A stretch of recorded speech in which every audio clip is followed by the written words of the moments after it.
Good evening. Welcome to MUFON Los Angeles. My name is Steve Murillo. I am the State Section Director for MUFON LA. We have an excellent program tonight. We're going to be hearing about reptoids. You are the special generation they watch over, according to John Rhodes. Also known as the Crypto Hunter, John is one of America's most outspoken and controversial UFO researchers. His pioneering work into cases of reptilian and humanoid, or reptoid as they're known, contact have resulted in a new, ever-expanding branch of UFO studies. John's fast-paced, multimedia presentation will take you on an exploration through time, space, and spirituality. John begins with a critical 2020 overview of the history of reptoids' appearances as reported by hundreds of UFO experiencers, eyewitnesses, and alien quote-unquote contactees. Next, he'll examine cases of reptoid sightings from the onset of the earliest reports to the trends in recent encounters.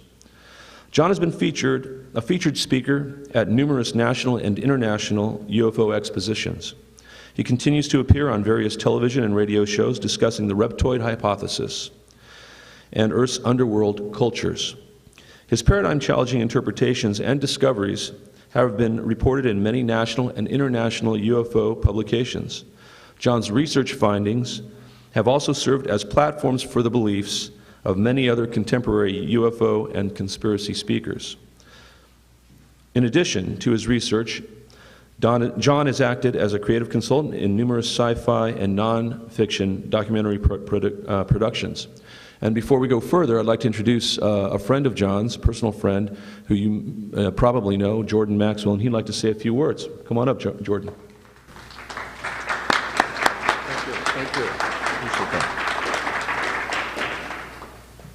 Thank you very much, and happy to see all of you here. I asked if I could introduce my friend John Rhodes. John started his research, and I first heard about him back in 1989 or 90, when he began talking publicly about his work in dealing with the reptilian. And as far back as 88 and 89, I've heard at least 6 major stories about reptilian aliens from very well-grounded, intelligent, professional people who told me on their one-to-one experiences with reptile aliens. So I am totally convinced that they are here. I'm not an authority on it, John is, but I'm very concerned about their appearance here on the earth and what they represent, and I'm totally sure, as I said, that they are here. Now, as far back as 1989, when I went public with my work, I heard about John and his work. And the reptilian story has, of course, been made very popular by David Icke and other people like that. But many, many years before David Icke was ever on the scene, and I can tell you when he was on the scene because I brought him here. In 1994, I brought David Icke to America.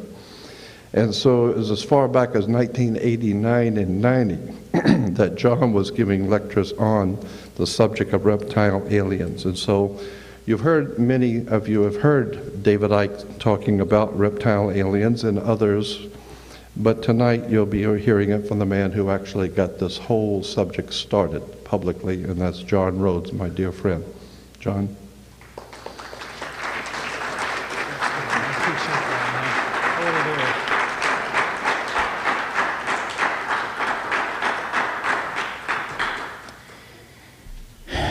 Thank you very much. I feel quite wired up here. I've got tablesfuls of wires and cameras in front of me, and I feel just at home. Of course, I don't get to see those cameras, and I never find those wires. I'm really happy to be here again. This is my second appearance at the MUFON LA group to be able to address this subject matter with you. It was a number of years ago that I had brought this to the table originally, and I'm proud to be back, and I'm blessed to be back to be able to say hello to all my old friends and colleagues in this work. I'd like to thank Steve Murillo and, of course, Sandra Marsh and Bill Casey for his hospitality and invitation here tonight. And I'd like to thank all of you for coming out and deciding to give a moment of your time to a subject matter that is finally rounding the corner. I did hear something on television the other day where they started talking about how the grays were fading into the background of modern ufology and the reptilians or the reptoids were becoming one of the mainstream focuses now. And if people would like to say that I helped bring this to the table, I would like to only say that if I'm a giant in some people's eyes, it's only because I'm standing on the shoulders of other giants that preceded me. And there are many people out there that had ideas that something was going on, but nobody could quite put together the dots, and I guess I'm one of those people that puts together the dots. It has been said that I've been known to go against the flow, to challenge authority and to speak out when most lips are sealed in fear. And tonight, I promise you that I will do just the same here. You'll get the clear picture, no holds barred, and you'll get the facts as I have observed them through my interviews and contacts with different people across the nation and internationally in regards to their reptilian sightings and reptoid contacts. The first part of my talk tonight I'm calling Reptoids in My Rearview Mirror. And while at first that sounds kind of funny, it's actually been on many occasions, in particular, for example, back in 1988 in Bishopville, South Carolina, where a community was having a lizard man contact. This case actually grabbed national attention, and it was on the news, I think with Dan Rather, they were talking about it. One of the eyewitnesses amongst many was a full bird colonel that was about to be promoted to brigadier general in the Army Corps of Engineers, who refused to make a statement, a documented statement to Sheriff Liston Truesdale down in Bishopville, because he was told by his attorney that he would lose his privacy and he may not get his upcoming promotion to general. Sadly, that gentleman is passed away now. He did see this creature running alongside his car, doing about 46 miles an hour. Not an attack of the car, but almost like a dog running alongside it. So it's kind of in memory to that kind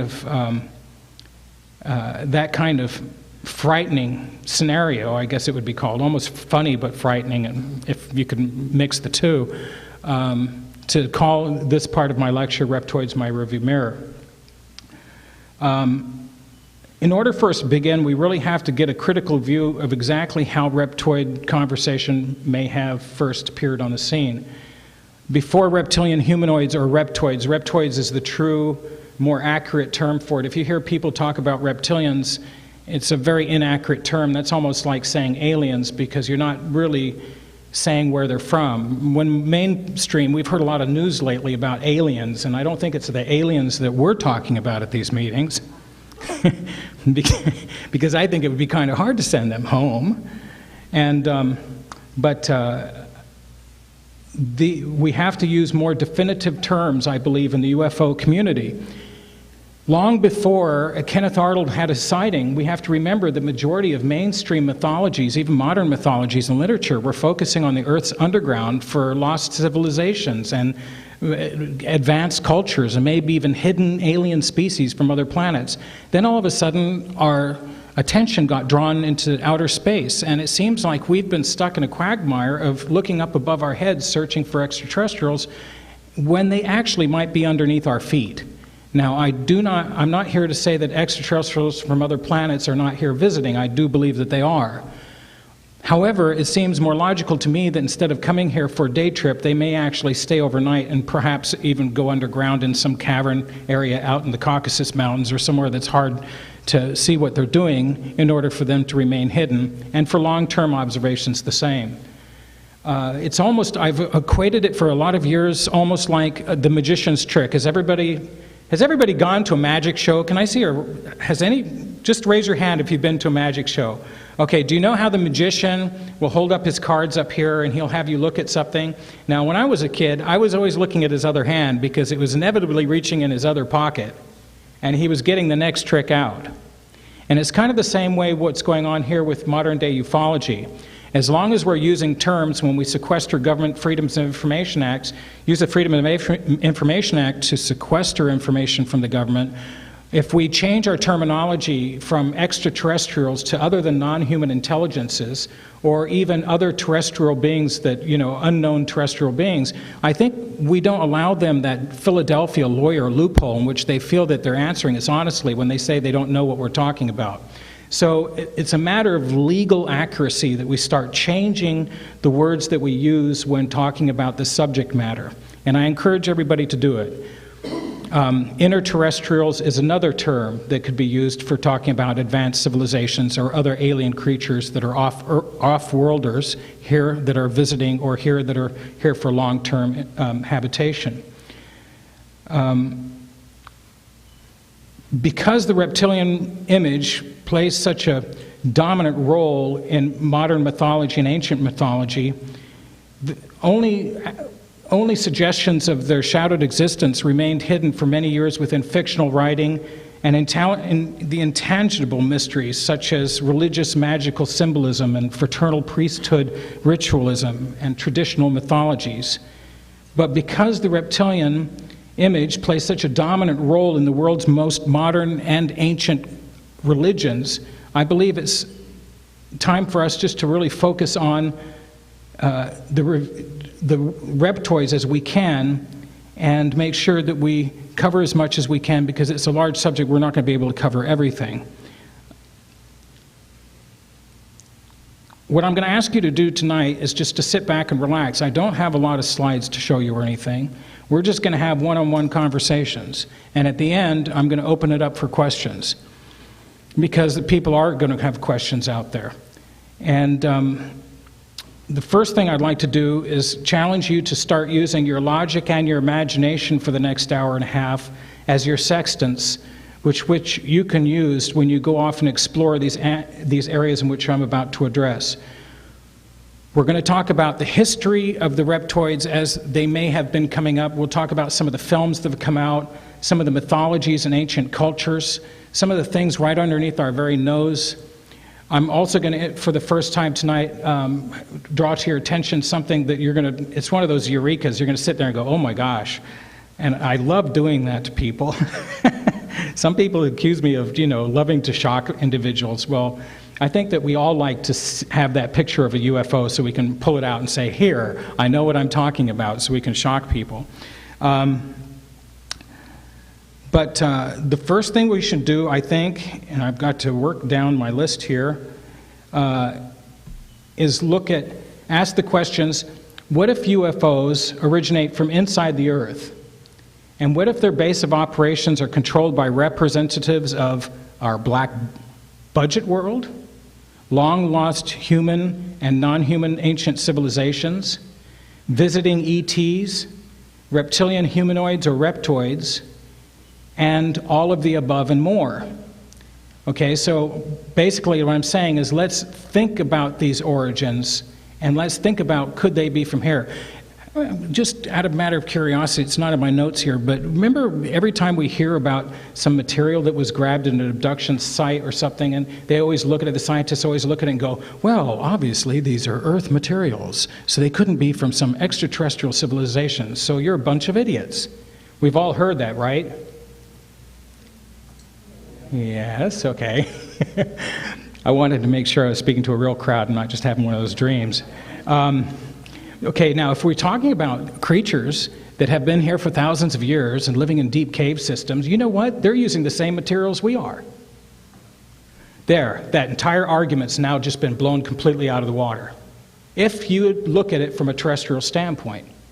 And some of the classic challenges that you get when you're talking about aliens are now going to be blown out of the water. Because if you're talking about from Earth-based operations and creatures that are already living here, now the head, the talking head that they give to you to argue against somebody on TV cannot turn around and say, well, Drake said it would take forever for these guys to come from some distant star system, and it's just not possible because of the distance they have to travel, blah, blah, blah, blah, blah, blah, blah. And in my mind, all I hear is la, la, la, la, la, la, la, la. It doesn't even form words in my head when I hear that, because I've already got this conversation in my head going, this is a null point. And so should it be for you. We also have I should point out that it was Drake himself, Frank Drake, that brought up the equations based on extraterrestrial life and how possible is it that they could reach Earth from all these great distances. It was a 1988 fellow Equiclium meeting back in Los Alamos National Laboratories, where he gathered together with some of the top scientists in the world talking about the possibilities of extraterrestrial intelligence. And it was Frank Drake himself that brought up Stenonychosaurus inequalis, which is the dinosaur that Dale Russell, the paleontologist, used when he did his thought experiment. When they asked him what would extraterrestrial life look like, he advanced the dinosaur's image through known morphologies based on its fossil records and came up with a model that was strikingly similar to a bipedal, upright, walking, talking reptilian humanoid. Now remember, this is an image that just didn't pop out of his head. This is an image that's thousands of years old in these ancient cultural mythologies that we've heard. This is also an image that's current in modern day ufology. So there are things behind it that make it a little bit more plausible. And I would suggest that perhaps if you find yourself talking to individuals that would otherwise never give you more than 5 seconds of conversation when they hear that you're interested in the subject matter, and we've met them all, right? Okay? Is just to say, well, what if they're from our Earth and they're from a past civilization that perhaps retreated into the underground because of devastations on the surface of the Earth? Would that be a little better for you? It's usually the response is, well, continue. Because then what happens is their natural defenses about the argument about extraterrestrial life have now dropped off. And they've made themselves vulnerable for you to share a little bit more with. Then after you convince them of some of this, then bring up the ET stuff, like maybe they have met others and maybe they are in communication.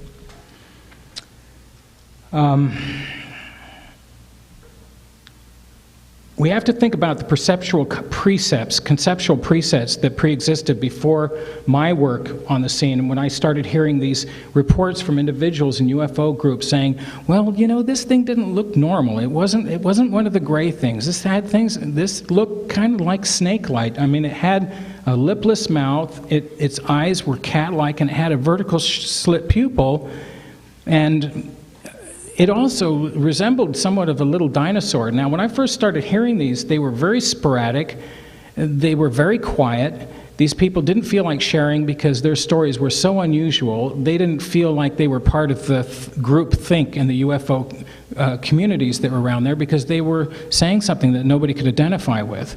And I started collecting these stories, and then one day I started hearing different types of common denominators that these individuals would never have been able to, they didn't know each other, they lived in different states, and they were things being reported about, for example, somebody would talk about the being having a glow about it, but it was almost like you could see through him. Now, I'd heard one person say this. Then all of a sudden, somebody from Arkansas would get in touch with me, and they would be also saying the same thing. This creature, I'm not sure, it may have been a dream because it looked like I could see through him. Now, when you start having people that you know are not communicating, and this information and these descriptions are not out there in mainstream ufology in the publications or on television and such, you start recognizing a pattern that's evolving. To this day, I still have information regarding contacts that I don't share with anybody, simply because it's not that I don't want you to know, it's because I use it as a control. In other words, I need to know if people are telling me the truth. But if they happen to say something that I know are recognizable patterns in these reptilian humanoid contacts, it enables me to be in a better position to verify that that person may be saying something correct. It's no different than a law enforcement officer upon a crime scene would hold information about what color tennis shoes the victim was wearing until he hears somebody saying something and they mention the same color tennis shoes. Then they know that this is something to follow up. Since the dawn of human existence, mankind has always wondered about the world in which they live. Ancient civilizations have mapped the stars and planets, explored and surveyed lands, and constructed megalithic and pyramidal structures based on landmarks according to the celestial heavens cornerstones, in honor of what they would call the great architect God. This is Freemasonry now. In other words, Everything was designed according to the great design. But when our ancestors began to use art to complement their oral traditions, cave walls and boulders became the canvases upon which they could take snapshots of their daily lives. When not pressed with matters of daily survival, they sat around fires, and these guys watched the embers glow, lift up into the sky, and they listened to the shamans talk about things that they had seen and dreams and visions and such. Now, this was their first form of entertainment. Now, through millennia of this happening, one thing has become dominant throughout all of it. There are 3 images, 3 symbols, which cannot be denied as being the foundation symbols of almost every major religion: the sun, the bird, and the snake, or the serpent. And usually, as in Egypt, ancient Egypt, all 3 were unified. Now, there are reasons for this. Carl Jung would be able to explain them in great detail, having to do with the archetypes and what they mean. But more so, they're expressions of our own human nature that have been found to be powerful. You have heard people take the idea of reptoids and twist it into big conspiracies, saying it's the kings and the queens, they're all offspring from some reptilian bloodline, blah, blah, blah, blah, blah, blah. Well, how about if it's another thing? What if these guys recognized a long time ago that whenever they looked at a serpent, it gave them an inherent sense of power and a sense of identity that they could relate to? Now, as I've said years ago, and it's been said many times since, the ancient part of the human brain is the reptilian complex. And it is the root of our entire tree of life we call our neural network. And this serpent gnaws at that root. It is a symbol that when you look upon, it will look back. And if you look at it long enough, you are actually seeing a reflection of your own inner nature, which for thousands of years, or hundreds of years, 2,000 years, the church fathers who have driven us into slavery have reversed our interpretation of that serpent image into a role pertaining to negativity and fear. And they've told us it's a deceiver, don't believe it. Any time that somebody's taken something and told me not to look at it, I'm like you guys. I go look. And this is one of those things in which they really don't want you to look at. And I mean that. They would prefer that we're all looking into outer space, and they would prefer that we don't start looking at this symbol like we did for so many thousands of years, when the world's dominant religions were centered around the serpent symbol. In the days of Christ, for example, and I am Christian, but I'm studying this subject matter, and it's kind of weird because all the time I'm sitting here going, well, it can't be this, but I can't deny what I'm seeing. Even in the time of Christ and the Gnostics, these guys knew that the serpent was a symbol of wisdom. And when these great masters were professing to pass on wisdom to their students and to others around them, do you not think that they thought of themselves, perhaps, as serpents or dragons? Well, of course they did. But it just so happens that that was kind of politely taken out. Now we have a nation built upon serpent symbolism, which we live, the United States. Its first symbol was the flag with the snake on it, okay? Now, we have to recognize this is national identity, okay? So, when we look at something that was empowering to us, somebody stole it away from our ancestors. And now we, many generations, have been left here, sitting here thinking, feeling like something's empty, and we're looking for something. And so, the whole idea about reptoids and the serpent symbolism is not only that it's a physical thing going on, where there's these actual creatures that are now coming up slowly over time, making themselves more and more noticeable to human populations, but it's also a subject matter that is emerging from our consciousness. And some people can handle it and some can't. I'm not going to tell you a lie. Some people, when they get confronted with a dream of a serpent or a reptilian humanoid, and I'm talking about the real dreams, it scares them.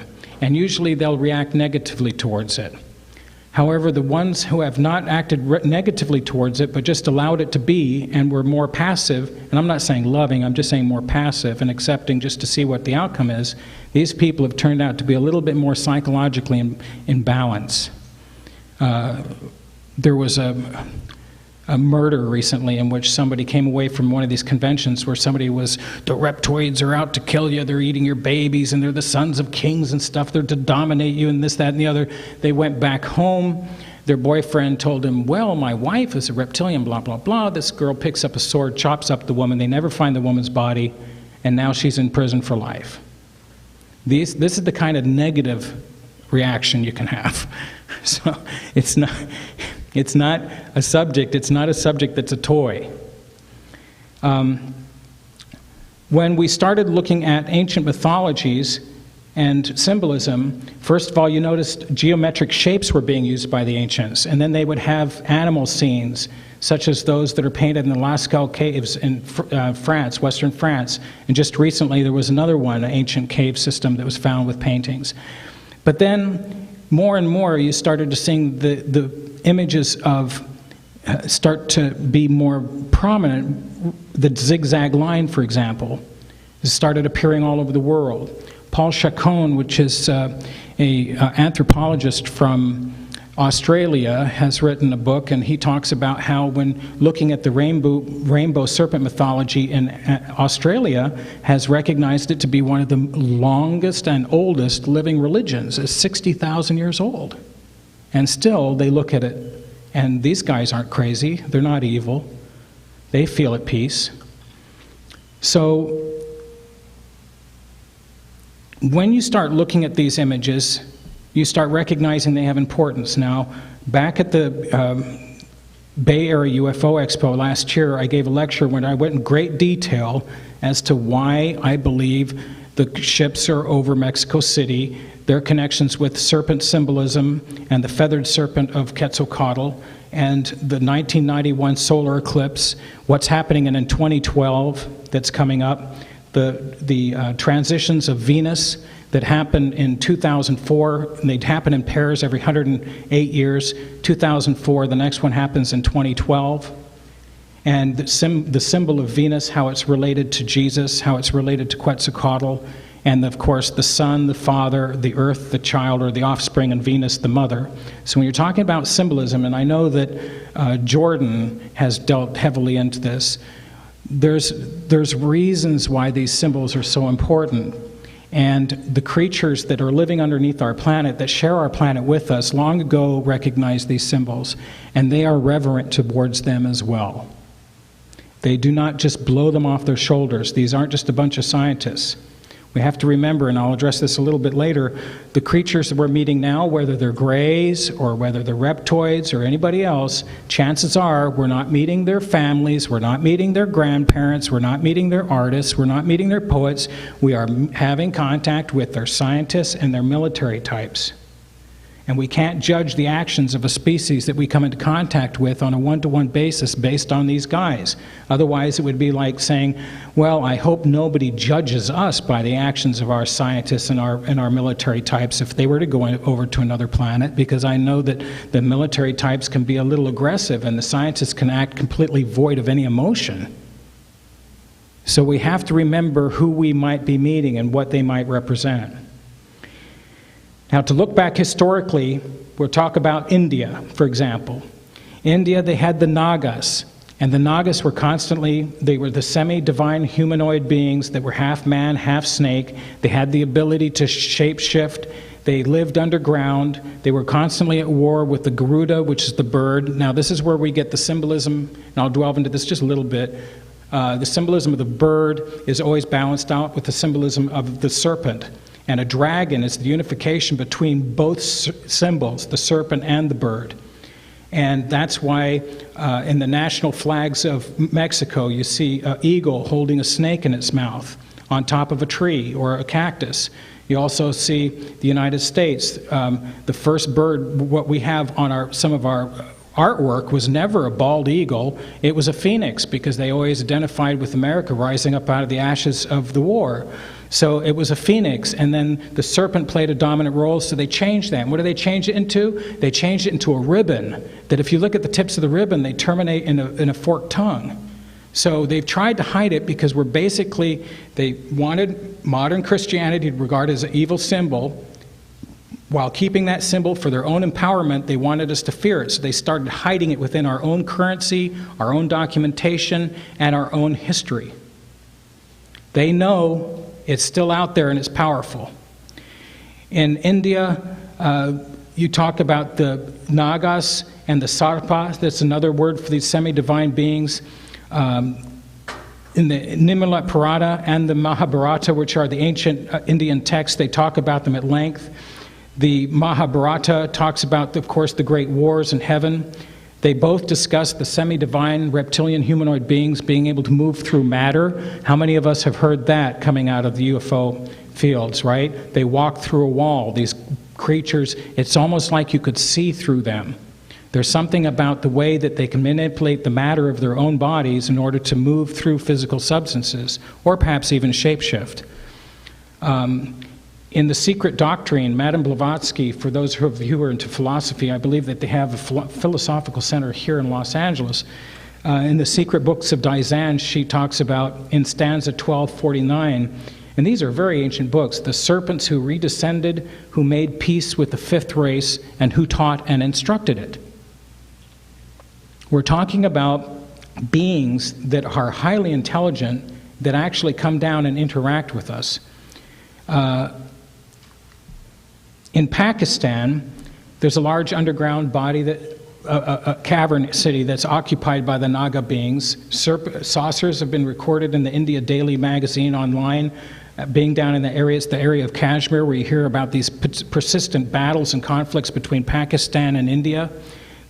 Kashmir is an interesting place because those people a long time ago, the reason that they were known for cashmere coats and stuff is the coats and the materials that they were using had really, really vibrant colors. And it's been speculated by some people that the people of that region, their eyes were able to shift and see frequencies that most people couldn't. That's why they were picking cottons and using different types of embers and different types of ochres and stuff in order to make these colors that we really couldn't perceive yet. However, they did. So if they were seeing Nagas or semi-divine shape-shifting reptilian humanoids, it's entirely possible that their eyes even were already preconditioned for seeing into this vibrational rate. There is actually a gravitational anomaly off the shores of India that raises the ocean over a distance, I think it's of 50 miles by 2.5 to 3 feet over the ocean. And they estimate that this anomaly is actually due to a large gravitational void under the ocean, the surface of the Earth underneath the ocean. So when you hear these stories about the serpents being cast out, and they constantly end up in the eastern Indian Ocean and such, you have to wonder if we're not talking about mythologies that are just stories. Could they be actually talking about creatures or beings who were sent away from human populations and are actually inhabiting the deep oceans or lakes or rivers of the earth in order to maintain secrecy of their existence from human beings? In Babylon, of course, we have Marduk and Tiamat. In Greece, we have Laden, which is a dragon, Zeus and Jupiter. We have to remember that Osama bin Laden actually means son of the dragon. Osama ben Laden, like Joshua ben Joseph. So it's Osama, son of the dragon. In Greece, we had the first mythological king, was named Cecrops I. He was known as a serpent he was known as a man having the upper part of his body being human and the lower part being that of a snake. Other beings within the pantheon of gods over in Greece were the same way, including Athena, which was the goddess. In one particular case, and it's interesting because there's images that actually show the goddess of Athena holding a shield And they're calling her America in this ancient artwork of American history, and on her shield you see serpents inside the shield. Well, this comes from an ancient Greek tale in which Hephaestus, which was this like Vulcan god who was the god of the underworld, of fire and tool making and such, tried to rape Athena, and she pushed him away, and part of his semen fell upon the earth and impregnated Gaia, Mother Earth, and Athena took pity on the child whose name was Hephaestus, and she became like a foster mother to her. And then she told these three sisters, I want you to take this child in its cradle in this box and don't look in the box. But the problem is when they looked in the box to look at the child, they saw a child that was half human and half snake. And they went crazy. They ran and threw themselves off the Colosseum. So now, even in our modern world mythology, in our history, we start seeing these same stories playing an important role with the serpent come up more and more and more. You just have to look for it. Now, John Milton, in his Paradise Lost, Book 10, also makes reference to the island of Ophiusa, Ophiusa. And Ophiusa was also the island of Rhodes, where the Knights of Rhodes, and of course the Hospitallers, all this stuff to do with the Templars, they actually established a base there, had 18,000 men and hundreds of ships, and they used that as a staging ground to protect people on their pilgrimages back and forth to the Holy Lands from Europe. It's interesting to note that the statue of Colossus, which is one of the great seven wonders of the world that was there around 3rd century BC, was a statue of the solar deity Helios. So you have a serpent-worshipping island of Rhodes, which is the Greek for serpent, established there, and then you have the solar god at its harbors, and then the sculptor Augusto Bartholdi, he's the one that came up with the description and the art for the Statue of Liberty, and basically what he took is the Helios sun god, feminized it, and called it Statue of Liberty, and she stands at our harbor. So you're seeing a transfer of mythological symbolism that has occulted snake symbolism in it, brought over to the shores of the United States at our harbors where we're supposed to meet everybody. I just don't know why. I guess I do. I mean, I keep questioning, why did they keep hiding all this other aspect of it? And the only thing I can come up with is they just didn't want us to know. And if we don't know, why don't they want us to know? In Europe, of course, we had St. Michael versus the dragons, the Celtic influences. In Rome, we had Aesculapius. To this very day, the serpents entwined around the cross on the ambulances. We have Zeus, Jupiter, all these gods from Greece, Africa, the Dogon, the Chitahari that Crutwell Maida talks about, the Zulu mythologies.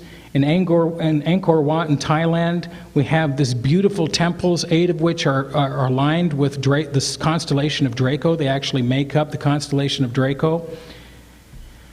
In the Mesoamericas, of course, we have Quetzalcoatl, Gukumats, Kukulkan, Viracocha. In China, we have the Lung Emperors, we have the pyramids, the Ainu seafarers, which the Kennewick Man was one. These are people who had traditions of snake serpent worship, and they brought it over to the Americas. And so that's why, I guess, when we call it America, I think it's, oh my God, my brain's whizzing. There is a book that's written, and Jordan, if you're out there, you could probably remind me, in which they talk about the word America is actually Amaruka, which is Peruvian, meaning land of a feathered serpent. So it's right in our own backyard, and I'm here to make everybody recognize that at the same time as talk about the reptoids, because they are an important part of this. And I guess basically what I would like to do is somehow bring us all full circle again. So if these creatures land on Earth, surface, we don't run out in fear, and we don't suddenly grab onto these old pieces of garbage that was handed to us by these religious controllers who are really manipulating us. I know I'm going to get hell for saying that. I'll be shaking hands with Jordan down there, I guess. In Tibet, we had the king of the underworld. In Shambhala, Agartha, the tapestry of the Buddha king of the universe. He was referenced by the Dalai Lama. Somebody recently asked the Dalai Lama if he believed that Shambhala was a real place or something in the human imagination. He said, no, it's real. So we're talking about the underworld. We're talking about lost civilizations. In Japan, the Kappas were the beings over there. It wasn't just Godzilla. And Norio Hayakawa speaks mostly about that, but he's a Christian, so he has a little bit of a slanted Christian viewpoint of it. I've given numerous magazine interviews with Moo magazine because the Asian culture is very interested in this subject matter because, of course, it's united right along with everything that they've been seeing throughout their childhoods. In Australia, there's the Abanti tribesmen. In central Australia, these guys that you see out there in the deep deserts, they have this thing called the ancestor soak, and it's a drawing that they make in the ground of concentric ring circles with white chalky-like material, and they use their own blood to darken the sand. And they look into these concentric ring circles because they look at this as the origin of the rainbow serpent. But it's interesting that in some of the photographs that have been taken by ethnologists, when you look at these things, they actually show reptilian little dinosaur tracks that they've carved into the sand all around it, like they've been walking around it, three-toed tracks all around. We also have, in the Middle East, the genie. Now, did anybody hear about this Muslim cleric from Pakistan called Mubarak Gilani? Okay, this guy actually had an interview with Dan Rather because Daniel Pearl, the reporter from the Wall Street Journal, who went out to Pakistan to do some reports and interviews with some people out there, he was murdered. And they were looking for who had killed this poor guy.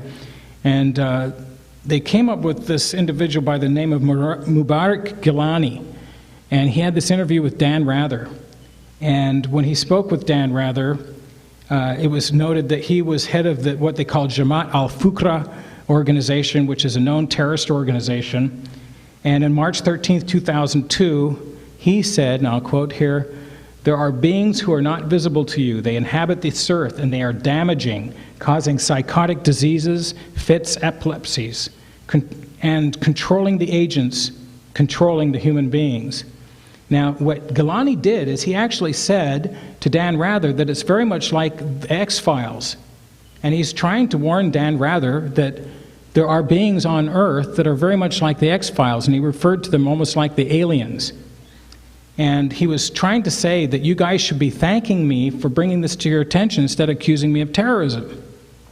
Now, the genie were these invisible beings that were associated with serpents who they saw in the deserts. The people who built Petra, the underground temples of Petra, were said that they were nomadic throughout that region of the world until all of a sudden they settled down.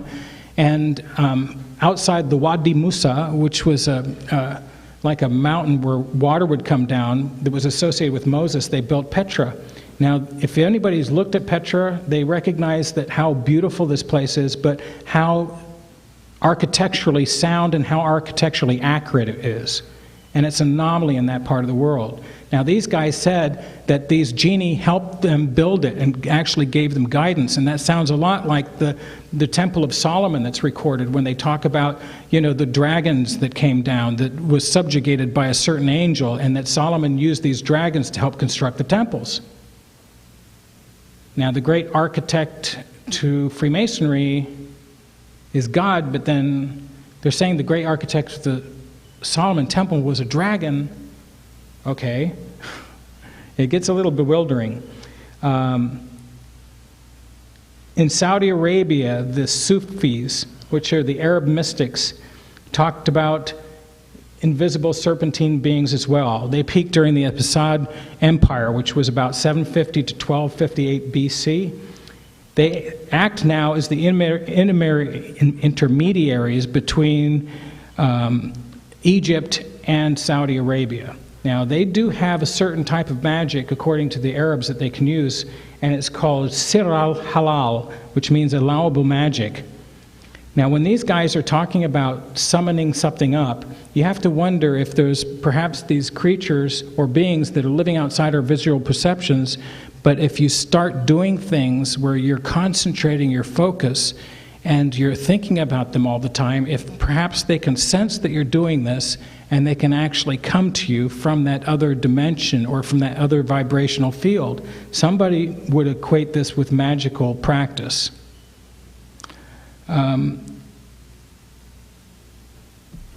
This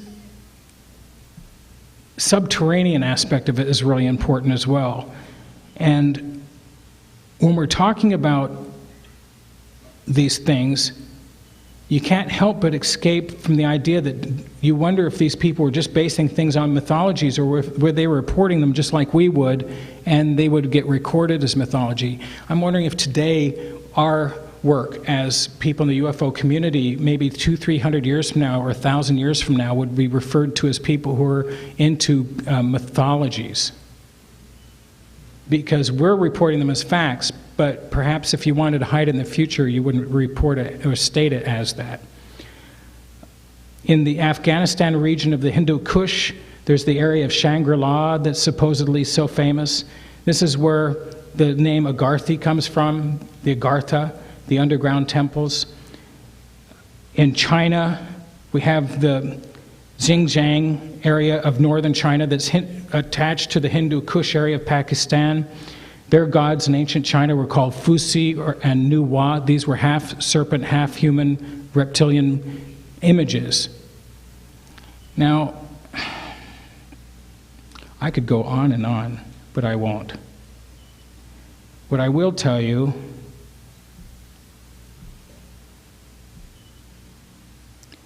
is that there's too many converging mythologies that people aren't putting together that are right in front of us. For example, in Genesis, where he talks about the serpent being subtle. Has anybody done a research on what the word subtle means? I'll take that as a no. The Oxford Dictionary reports the word as subtle as, quote, chiefly of fluids, not dense, thin, rarefied, and penetrating. They're not talking about an emotion. They're talking about something that's almost like a plasma.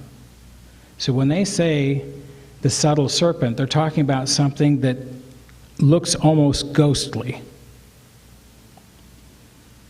Now, that starts to sound a lot like the Egyptian mythology. That starts to sound like more of the Indian mythologies. And my personal belief is, through talking to all the UFO eyewitnesses out there that claim to have met reptilian humanoids, and you read these ancient reports, it's the same thing over and over again. And you got to remember, plasma is called the fourth state of matter. It's not that it's not there, it means it's just there but not quite there.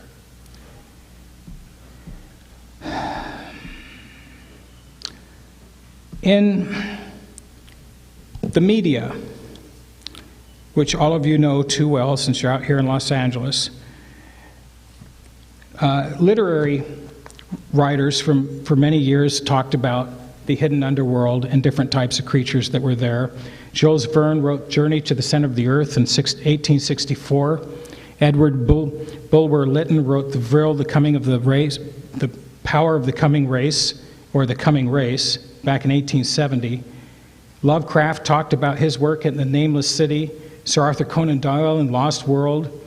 Arthur C. Clarke in Childhood's End refers to a race of alien beings that are descendants from the dinosaurs who left here a long time ago that are coming back. Now, what Arthur C. Clarke fails to do in the front of his book, he writes down in his prologue that the ideas expressed in this book are not those of the author. So you're wondering, where is he getting these ideas from? Now, could it possibly be that some of these people out there in the media have been having somebody whisper to them certain ideas that are giving them ideas that they're actually working into storylines for books and films? In comics, they're all over the place. Television, Star Trek had them. Star Trek's Distant Origins talked about it directly, about aliens coming here, wondering if they were connected with humans. The television show V that Kenneth Johnson did, he was the writer of the television program The Incredible Hulk. V was a very popular series. Does everybody remember that from the 1980s? Okay. Did you know that V was actually recently stated as it was the highest selling DVD set ever? That shows you how many people are interested in the subject matter, but they're just not quite, they don't know what to do with it. I was talking to Kenneth Johnson a year and a half ago when the pitch was made to NBC to rejuvenate the series. Apparently, NBC didn't like the scripts that were coming out and shelved it, much to the dismissal or to the dismay of myself and others like you out there and Kenneth Johnson. All these movies, Enemy Mine, At Earth's Core, Dreamscape, did anybody see that with the reptilian humanoid in it? How about We're Back? Has anybody heard of We're Back, the animated show? Okay, dig this. I'm sitting here watching a show that I pulled off a DVD, and it's about these dinosaurs. And I'm thinking, oh, this is kind of cute. And a dinosaur is kind of like running around in the Jurassic Park era, and he's da-da-da-da-da-da-da. They make him like he's a doofus. And then all of a sudden, this little saucer comes down. And the little guy in the saucer gives this something to it to eat, and then all of a sudden it's eating it. And you see his brain start to bulge and poke out and all this stuff going on. And he starts to sit upright, and all of a sudden you can tell this thing has started to become intelligent. And this little creature in this flying saucer picks him up and then zooms around the earth a few times, and all of a sudden it's the future. They're in the middle of New York City, and here are these dinosaurs that are able to talk and walk and stuff, and the kids that see them believe that these little dinosaurs are toys. And what happens is they have a Macy's Day Parade, and the dinosaurs get out there, and everybody's going, oh, I wish they were real, I wish they were real, I wish they were real, I wish they were real. And the interesting thing is at the very end of the movie, this was in '93, the very end of the movie, the grandmother looks at the kids, and she says this: have your dreams of this beautiful world, and tomorrow you'll begin to fulfill the wishes of many children. We will make believe you're statues. Adults will wait outside as you reveal the miracle of yourselves to the youth. It'll be very good. It'll be very good indeed. Well, do you know who produced that? Steven Spielberg.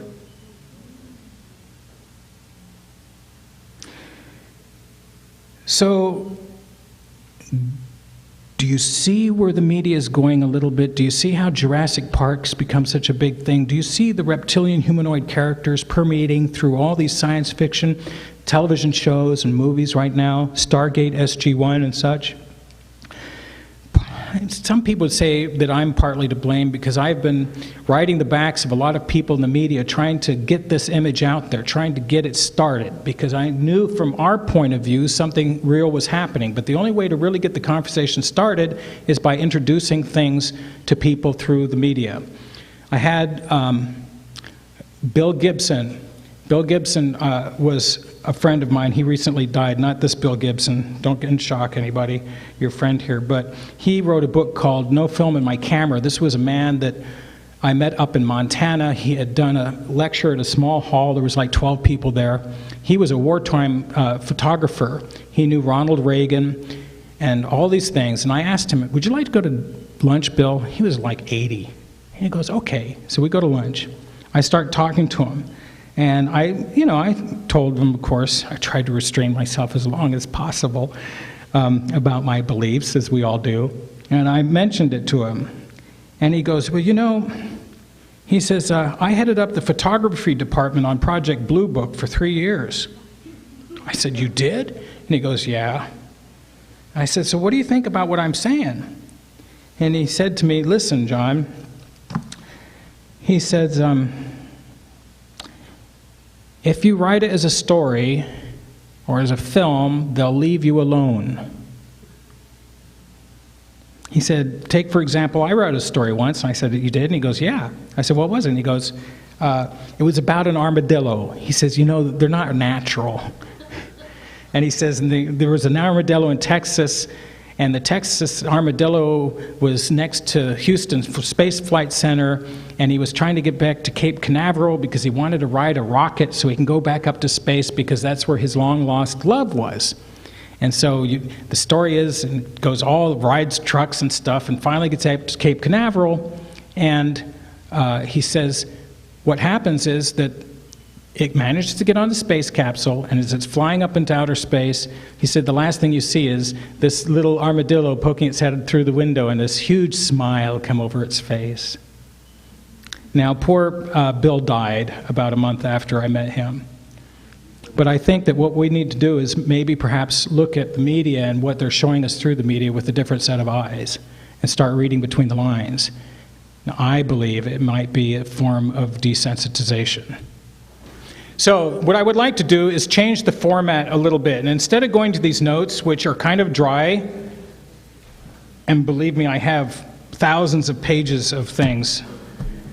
And people might wonder, by the way, why I haven't written a book. Okay? 2 reasons. Number 1 is because years ago when I started looking into this, I was really objective. And I still am, but the more I looked into the subject matter and the more I got into looking at the serpent symbolism and mythologies and histories and such, the more I started feeling like I was on a spiritual journey. And the more I got into it, the more I realized that even though I knew a lot about what these abductees were going through, that it was just too premature at the time to write anything. I always kept maybe a year later thinking, well, I thought I knew that, and now my views on that have shifted a little bit, so maybe I'm not ready to tell everybody. I'm personal friends with the Hopi chief, Stanley Ben-Neptua, who's in an old folks home now, and I haven't spoken to him in a year or two, so he may have passed away. He's very old. And he is the actual chief. They'll all claim they're chief, even with the Hopi. But because he was the chief of the old Arabi village, which is the only village up there still that doesn't have running water, and is considered the oldest continually settled lived-in settlement here in North America since, I think, 1500. In talking to him about some of the things, and so I'll share those with you tonight, for a long time I didn't share them with anybody because I really felt that it was like taking something pure and defiling it.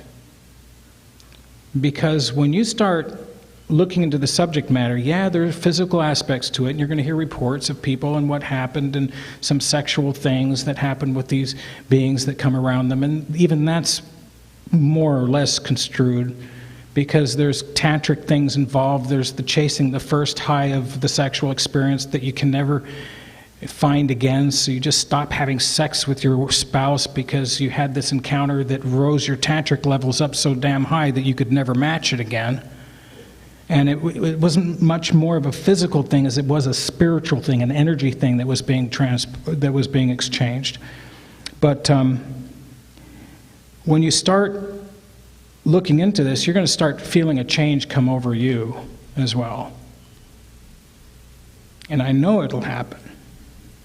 If you give your heart and soul to it and keep your mind open and just start looking to the subject matter, you'll feel a change. But you know, for the first few minutes, to help me kind of like customize this for you guys, I would really appreciate it if I could just take some questions. Because sometimes I don't know what you want to know. And I could go on and on about a whole bunch of things.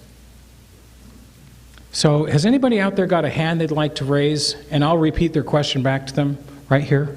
Have you ever had a personal experience? Have I ever had a personal experience with a reptoid? Has anybody else got a question? I know, I'm treating it lightly. I was asked that, as a matter of fact, on the way over here by one of your associates. I don't really talk about my personal experiences. And even if I thought I had a reptilian contact, because my mind has been so immersed in it for so many years, I would have to question what I had seen as being real, and I would be the first one to probably say it couldn't have been real, because I'm too subjective into it. I mean, I'm an objective viewer in the subject matter, but because I've studied it for so long, I don't know whether it's going to be something that's internalized or something that's exterior to myself. Do you understand what I mean? I will tell you that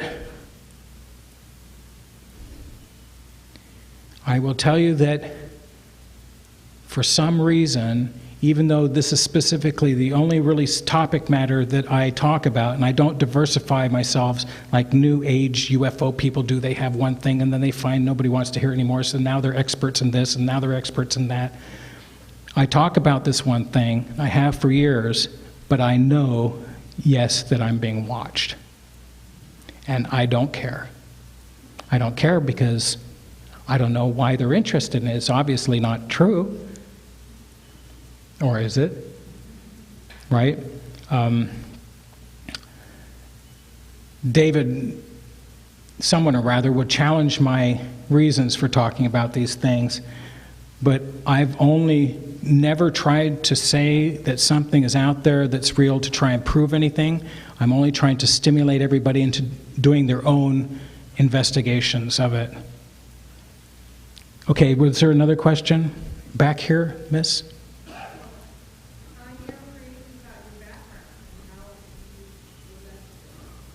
How was I led into this field of work?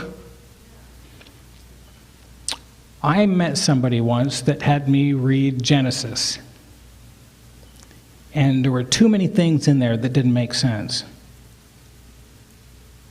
And after reading that, and having things just not make sense to me, for example, some of the earlier Judaic texts, like in the Haggadah, they talk about the serpent walking upright on two legs. In the Egyptian mythologies, they talk about the serpent who was the instructor of mankind that had his forelegs and his limbs cut off. And then in the Bible, what happens? The serpent that was supposedly able to talk to Adam and Eve, which is one of the few Bibles, I think the other one was an ass in the Bible that could talk. But this thing was also made to go upon its belly.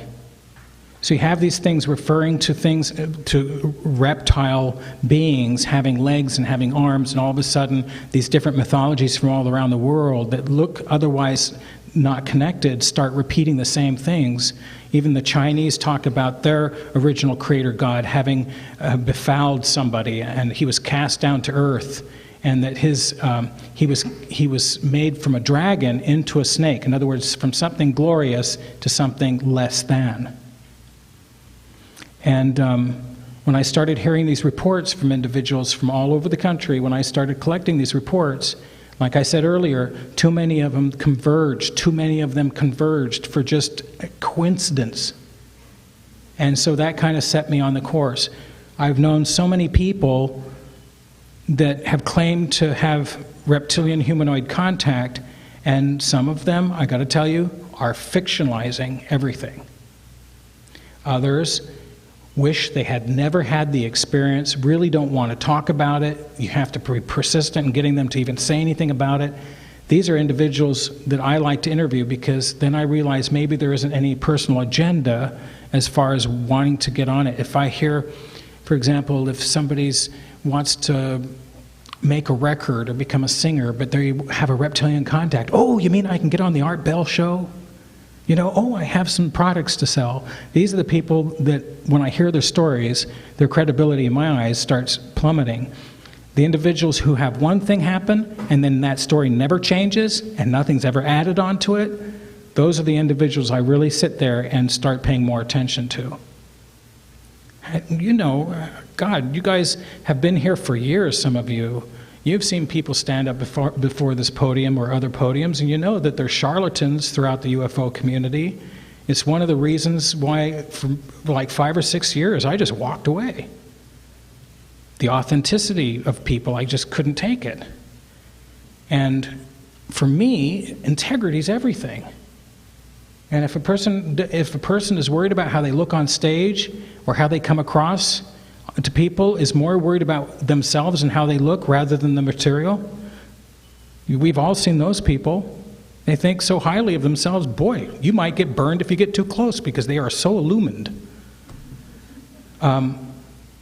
It kind of left me with sadness. I think the Roper poll was made by the Science Fiction Channel back in 2002. Gosh, I have a note in my wallet. And when they did this report, they said that 65% of adults over the age of 18 believe that the government is not telling us the truth about extraterrestrial intelligence. Okay, now that's a pretty accurate statement, because they're not saying about UFOs, which could be anything. A flock of birds is a UFOs until you figure it out, because it's one of those things, again, you have to be careful of the words you use. They said, no, they're not telling us the truth about extraterrestrials. Then I said, okay, how many people is that? So I went onto the U.S. website, census website, and it was for the 2000 census. Over the age of 18, that means there's 142,120,000 people. Okay? Then I have to ask myself, now, how many people go to a UFO convention every year? Do you think perhaps our government is looking at those statistics saying they don't want to know? They know it's true, but they don't want it pushed up into their faces. 142 million people, but in the United States we're lucky if we maybe get between 8,000 and 10,000 people at a UFO convention every year. That's what, 1 out of 42,000? Now, John Lear is going to be going public again. I've tried to get him out for so many years. He's going to be going public again. One of the reasons he bowed out is he said to me once, John, and I tell him I to share this story, and he got a giggle out of it. I said, John, or he said to me, John, we're both Johns, he said, do you realize how many people you could pack into a stadium to watch a tractor pull dead weight? 50,000 people. But then you and me and others like us, we put our family relationships in jeopardy, we put our jobs in jeopardy, we put our lives in jeopardy, and if we go to a UFO convention, we're lucky to get 1,200 people. Most of the time, we're lucky to get 200. And this is the kind of disappointment that drives a lot of well-intentioned people that are really, really intelligent out of the UFO field. However, I think it's about time, with the help of everybody like you, that we start reinventing things. We've been accusing of being lied to for too damn long without ever getting anything out other than you're lying to us. We're apathetic, we don't attend marches, we don't demonstrate, we're not civically active, we're just a bunch of complainers. And I put myself in that category as well. And I'm not trying to diss anybody here, because it's human nature. And I think that these guys up there in the White House or in the underground bunkers and stuff are just recognizing that. And they perhaps use it as a justification for not letting us know the truth. So now that was a real downer, so somebody else... Go ahead. I was just wondering, in your studies of the serpents... Speak up just a little bit so everybody... I was saying, in your studies of the serpents and the reptiles, do you find that in other cultures, you have the same story the way you do in the Western civilization about Satan and the serpent? No, I really kind of review Christianity as being one of those religions that kind of brought aspects of different religions all over the known world at that time together under one umbrella religion. In other words, they kept saying that we were fighting each other over these religious differences, so why not create a religion or allow one to occur? And the Christ was the perfect example of that, because I believe as a real man, he probably knew the prophecies of what the Jews in his life were expecting. So he said, well, if somebody's got to do it, maybe somebody's like me, I'll just step up and take the part. Maybe I'm the one in the end that has to be crucified, because that's what they said out of the Egyptian mythologies. All these sons, S-U-Ns, of God are in the end sacrificed, so I've got to be sacrificed as well. Maybe we need to get on to the next step. And so all these different religions from all over the world, Gilgamesh, the Great Deluge, the Serpent, all these different stories were brought together. So then when you went, like St. Patrick, to Ireland, and you encountered the Celts that were serpent worshippers, you didn't come into combat with them. You said, you know what? We have a degree of our own religion. It's called Gnosticism, in which we identify Christ as one and the same as the serpent. Now that individual is not going to see you as being a combatant. And if you try and convert them to this umbrella religion to help everybody get along in the known world, it's a little easier for them to be adapted into it. Now, as far as the stories go, well, like I just mentioned earlier, there's the Egyptian book talking about how the god's legs and limbs were cut off. In Genesis, it talks about how he's made to go upon his belly. In the Chinese mythologies about their first god, the same thing. He was turned from the dragon to the snake and made to go upon his belly. So you have these different, seemingly completely separate parts of the world that are saying these same stories, but now they're being brought under one book. Okay? Here's something really interesting. I'm going to read you a passage here. This is just awesome. I get so excited when I see these things. I hope I can find it in its entirety. But there's a passage, and I'm not up here to push Bible on you, but I want you to listen to something for a minute. Because remember, like I said, these are passages talking about something, and prophecy is a big part of it.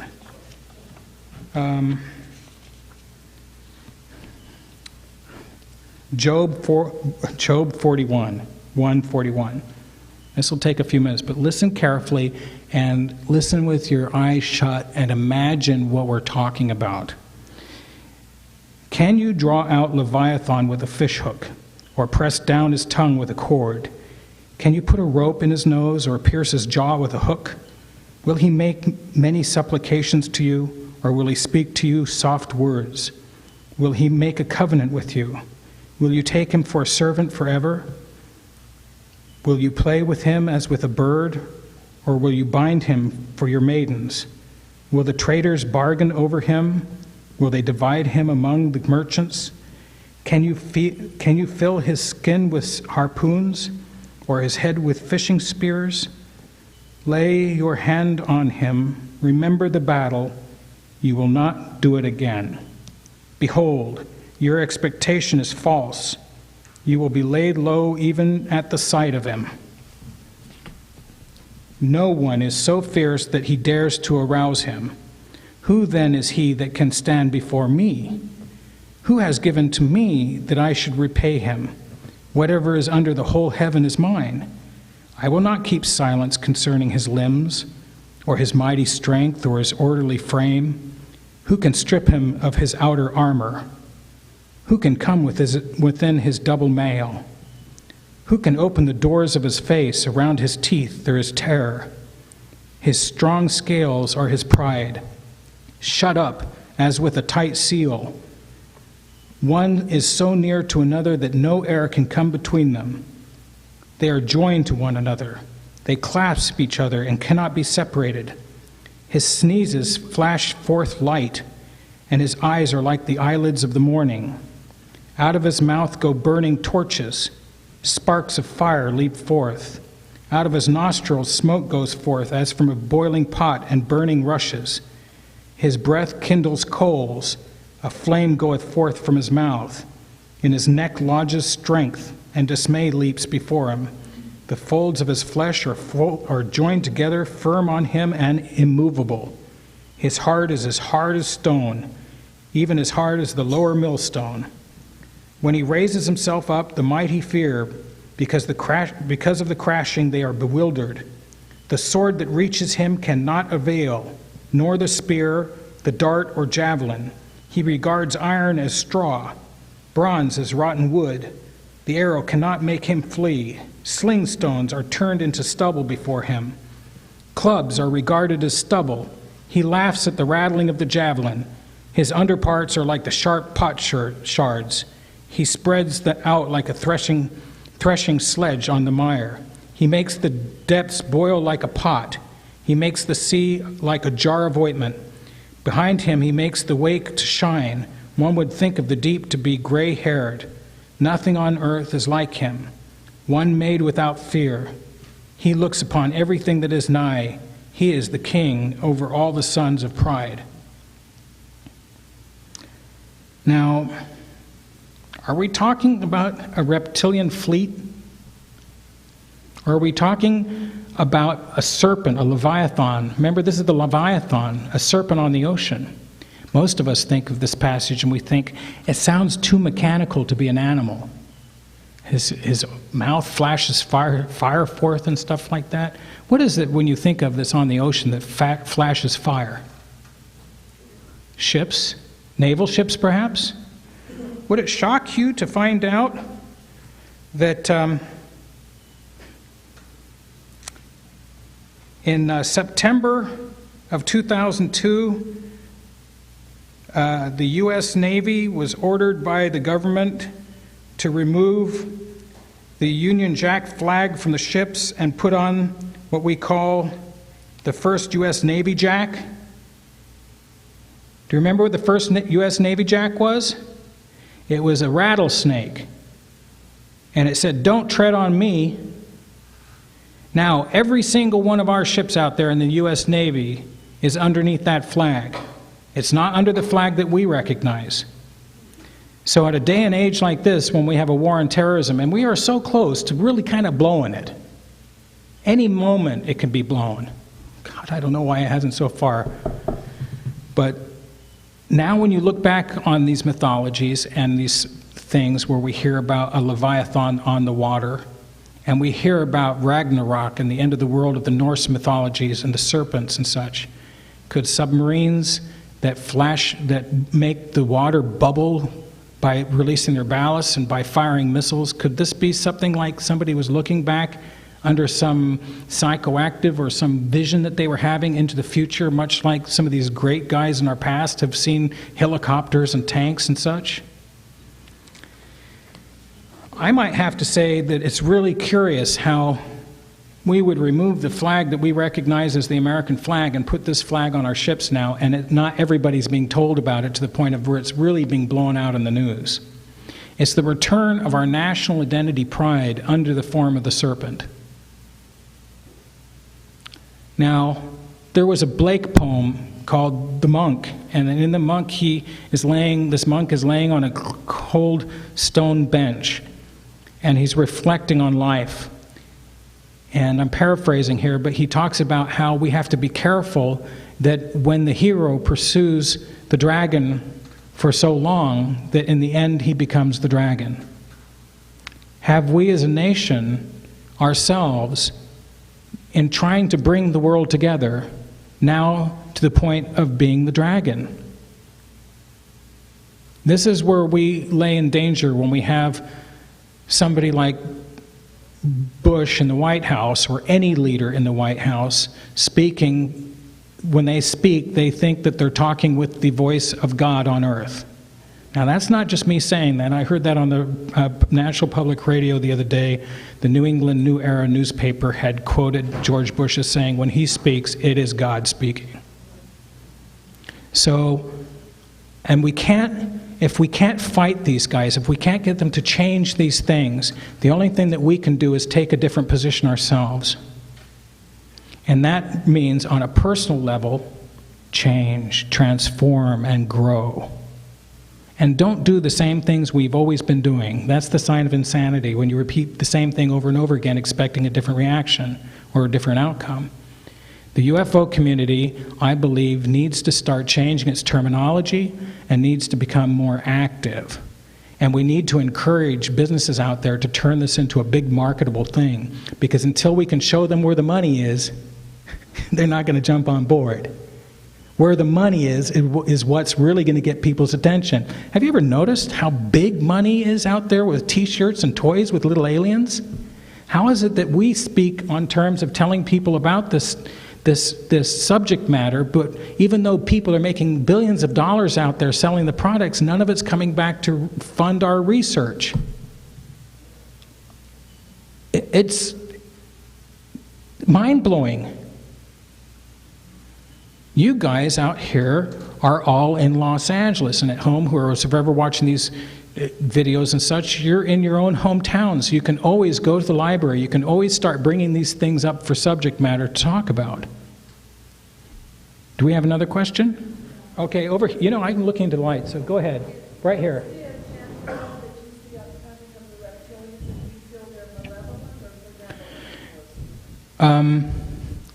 Now, I got the last part. Are they malevolent or benevolent? And the first part is what? What do you see their upcoming agenda? Their upcoming agenda. Okay, let me take their upcoming agenda. You know what? We are just now getting on to they are real. For us to project what their agendas are is all out there. It's only for our imaginations. If you're reading books or you're watching videos and somebody's saying, well, they're from Sirius and they're here to do this and they're here to do that, you know what that person's doing? They're lying. And we're expected to be gullible enough to sit there and believe it. Do you know what the subject matter of reptilians has done in the last 5 years to the subject of UFOs? Has degraded it. It's soiled it. Because we have people out there now that are talking conspiracies, that are adding aliens into it, and they're making a bunch of garbage up, and it's making everybody out there in the audience that have not had anything to do with the subject matter start thinking, oh, extraterrestrials, kings, queens, suicides, eating babies, this is a bunch of crap. And they never give it a second thought. So what we can only conjecture upon their agendas. If they have governed this planet for this long, as appears to be, yes, this planet needs changing. Are they the reason for it being unchanged? I challenge you to say no. What it is, it's our own inactions. It's our own faults as human beings. I said it before during the break. If there's a galactic neighborhood and these guys are up there scratching their 3 chins, the question is probably being asked, have they reached a state of personal responsibility? Are they willing to take personal responsibility for their actions? And if somebody were up there looking down, they'd go, no, they blame the reptoids for everything. They blame all the slaves of the reptoids for everything. Now, if I was an evolved being, I'd go, well, that individual just hasn't learned yet. It's really, if that kind of stuff is taking place, if that kind of activity is taking place, it's only because of their inactivity. Their inactions. We're allowing it to take place. We've heard the saying before that the only power that somebody has over you is that which you give them. And are they evil or good? I would say that how could we be so special in the universe where only we can be evil or good? They are most likely evil and good too, but they have a little bit maybe under more control. So we can have Jeffrey Dahmers, we can have Mother Marys, they probably have some of their guys that are just as militant and would just much rip the flesh right off your backbone if given a chance. But then there's others that would probably cradle you and hiss to you and sing in their own native tongue. We can't just sit there and try and compartmentalize them like that, because nature has shown itself to be varied. Not just one way. So are they malevolent? Probably just as much as we are. Are they benevolent? Probably just as much as we are. Another question from over here? Yes?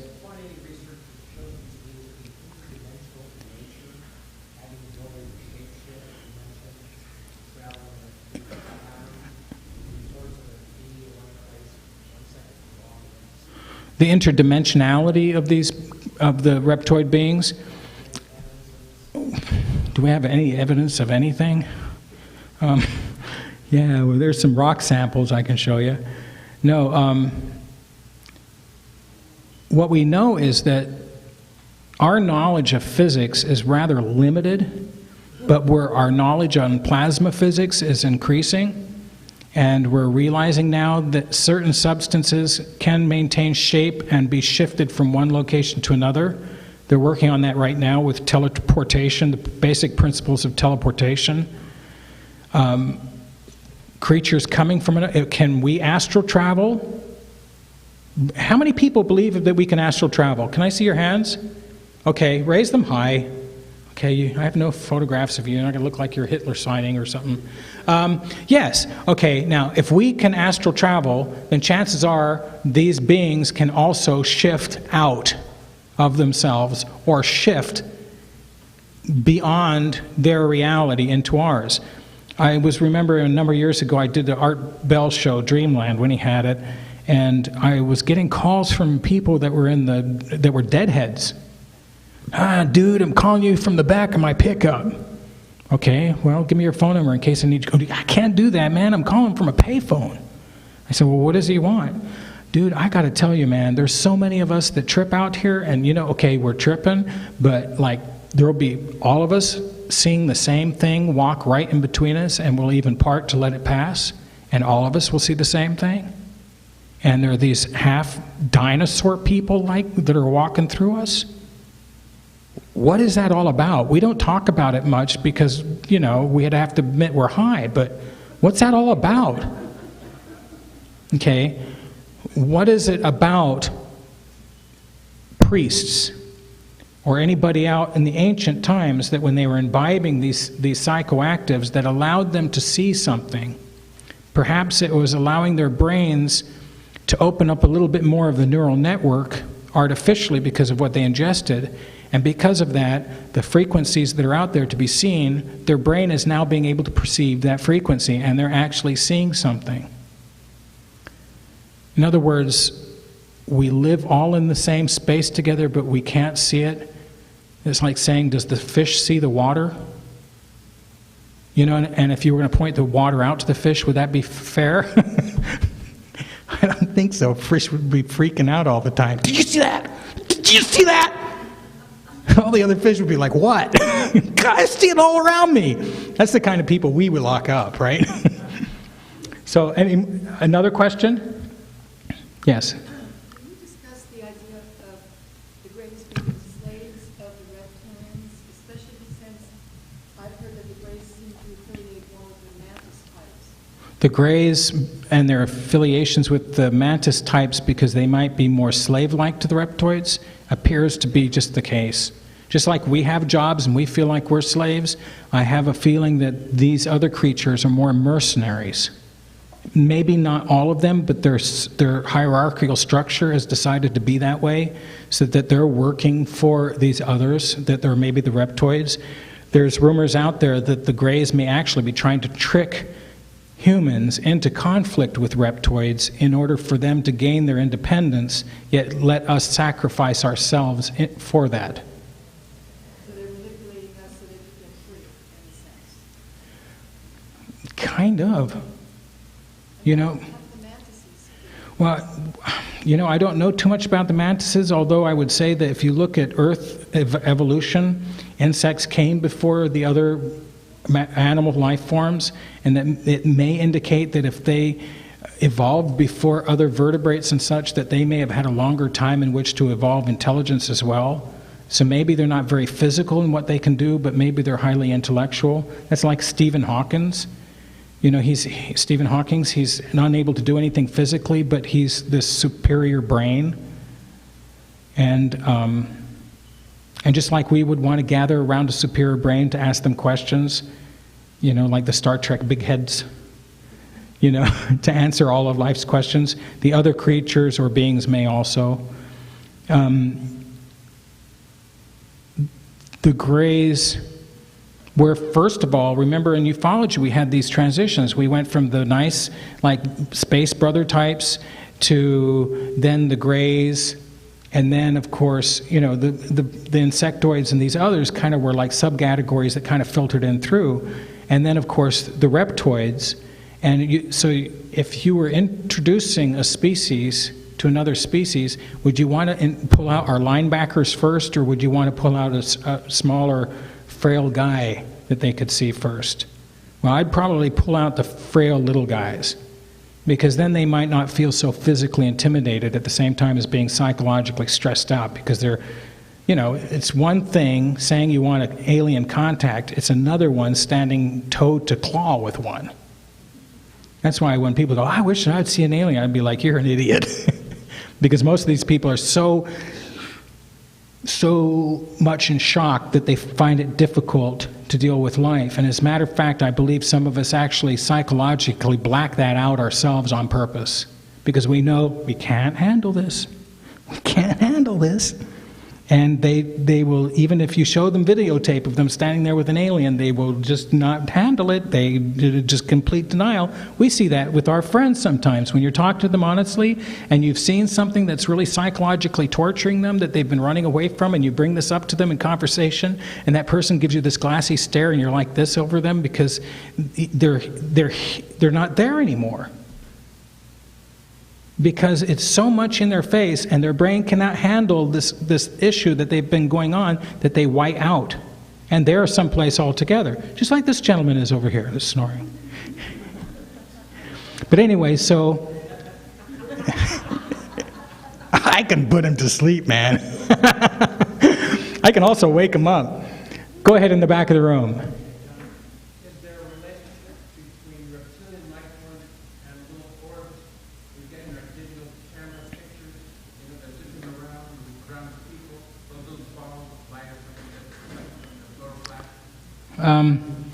I was asked if the little orbs that we're taking pictures of are related to the reptoids.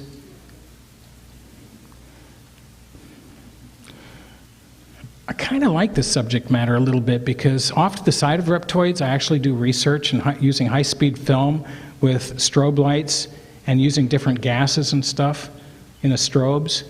I've managed to capture spiral-like structures of light that are spiraling around a solid core of light.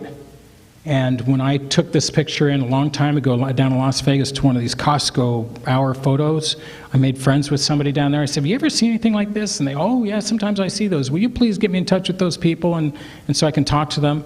And so I would start collecting photographs of things that were similar. And it was interesting that in almost every case, it was either a christening or the death of somebody that occurred only days before. I first discovered this when I did my own, my father died, he was buried on a lunar eclipse, and the next morning I went out to take photographs of the farm, and that's when the structure first showed up. And I showed it to Richard Hoagland, and Richard Hoagland got all hot in the seat looking at these things. There's definite structure here. There's 19.5 somewhere in there. I can see it, you know, and there might be a face in there. And I'm making light of it, Richard. But in other words, people who recognize phenomenon in film have seen that. The orbs are a little different because it's interesting, but because they have just a dynamic structure of a circle and not something that's an ordered design that shows actual repeated structure over and over again, complicated structure and sophisticated structure, I tend to believe that maybe some of them could be other physical, non-physical beings. Some of them could be dust. Some of them could be particles of water that happen to be, you know, reflecting some of the xenon. What I do know, and this brings up a good subject because this goes right along with it, 1991, the solar eclipse happens over Mexico City. Why is it that aliens continue to show themselves there en masse to a larger population than anywhere else on Earth? Now, we know it's happening down there. Has everybody ever wondered why? Why aren't they doing that like over Arizona, where you could take photographs of, and you've seen them. Jaime Maussan has shown pictures. Brett and Lee Elders have got great videotapes on the Messenger of Destiny. Sometimes he showed like 30, 40, 50 craft in the sky. But why are they allowing themselves to be seen down there? Why is it that the British were down in Mexico City on secret caving operations in which they had to be rescued, where the president of Mexico got really, really angry because they didn't notify him that like 8 out of 10 of the team that went into the underground under Mexico were actually military operatives? Could it be because of this activity in Mexico City? There's other military operations going on where they're trying to explore the underworld of Mexico to see what's going on down there. So, and I'm bringing this up because the solar eclipse of 1991, if these creatures were from off our planet, if these beings were off our planet, would they really think it was so significant to have a solar eclipse that they would show themselves? And if they did, why over Mexico City? Could Mexico City or Tenochtitlan, where the men went to become gods, the Mayans who showed up down there thousands of years ago, and I guess they're dating the Mayans back further and further and further every time they look at the archaeological evidence, could they really have been washed up refugees from Atlantis that just kind of washed up on shore, and they didn't bring their tools with them, but they had this intelligence, and they kind of like worked with the local natives around there to make these great celestial, temples and such, and then start going underground because they were mining? And did they finally just go underground completely to hide themselves? And the craft that are coming back, could Arthur C. Clarke have been right? Could 2012 actually be the time in which some sort of first contacts made over Mexico City or over the other ancient temple sites all over the world at the same time? We know that in 2012, the solar maximum, the solar storms that are going to happen are going to be 50% worse than they were last year. Okay, this is going to be devastating. Last year, this last solar maximum, they almost wiped out satellites. So if they're going to be 50% stronger, are they going to actually successfully wipe out satellites? Now, what I discovered the other day on a NASA site is they've discovered, you know how we have these deep ocean currents, the conveyor belts in our own oceans, and how they've stopped turning, they're slowing down, right? Okay, and some of these major whirlpools that bring down the cold water off of England, like 4 or 5 of them have completely failed. And our weather's getting worse. Isn't it interesting when you look at Jupiter right now that they're having weather and that gaseous giants in which in July 4th, there's a big superstorm that they've had going on there for longer than we've been alive. There's now another one that's about to converge or hit it on July 24th, so they don't know what's going to happen. In other words, there's weather phenomenon going on there. There's weather phenomenon going on here. And then I recognized, by going to the NASA site, they said, but by looking at the sun, they've discovered that looking at the sun is very much like the world's oceans. In other words, yes, it's a gaseous giant. Water is kind of like a gas too. They're just particles, but it's all fluid. It's all fluid physics. These magnetic knots that form, that create solar bursts, after they release a solar burst, they get cold and they kind of sink. And then they get swept up into this conveyor belt at the bottom of the sun's surface, and then they pop up over here. And it takes about 20 years for them for what's going on this lower part of the ocean, the surface of the sun, to suddenly have its effects known on the surface. They said that they have noticed that the activity of this conveyor belt on the sun has completely stopped. It's completely fallen off the charts. And they say because of that, they recognize our sun is going into a period called solar acquiescence, otherwise known as a solar Maunder period, Maunder minimum. This is where the sun stops blowing out. It's not blowing out those hot streams towards Earth anymore. It just becomes quiet. And because of that, our atmosphere on the Earth is not compressed down, so it starts enlarging. And the solar rays, the deadly cosmic rays that are otherwise kind of blown off with this wind, now start permeating our atmosphere and start causing more cataracts and cancers and such. But more than that, it causes a mini ice age. Between 1640 and 1750 is when it last happened, and we call that the mini ice age. So when they're talking about global warming, perhaps that was an idea that they had set up thinking, well, if we're going to go into an ice age, maybe we could do something to heat up the Earth beforehand so it won't get as cold. But they didn't realize how delicate our system was, and they've pushed it over the edge. Now, that is supposed to happen in 2022. 2012 is a point at which most of us all know the Earth starts crossing the equilateral plane of our galaxy. In other words, it goes from this side of the magnet to this side. It crosses that boundary. And if you think about it from an alien standpoint, the way that their brains may work, like into logic and into timing and into positions and placement and everything like that, maybe that is the perfect time to come back and make their presence known. I can't be certain of that, but it certainly makes you think. Now, you know what I realized? I was sitting there the other day, and I went, gosh, tomorrow when I give that talk over at MUFON, you know, I'm really into this numbers thing, so I hope this doesn't mean anything, but from now until December 21st, 2012 is exactly 6 years, 6 months, 6 days. I was a little floored. I started holding down my horns, which I've been accused of, because I say that there might be some good reptoids, so some people don't like to hear that. They're really whack. That's one of the reasons I almost got out of this field, is because I had to go to the FBI because I had death threats, and I had to go through the indignity of sitting there listening to these guys laugh across the table at me because I told them the subject matter I talked about, and maybe this is what's eliciting it, and so they were like, oh, stupid, what do you expect? You know, and it put me in a difficult position because I just needed to get people to stop threatening me.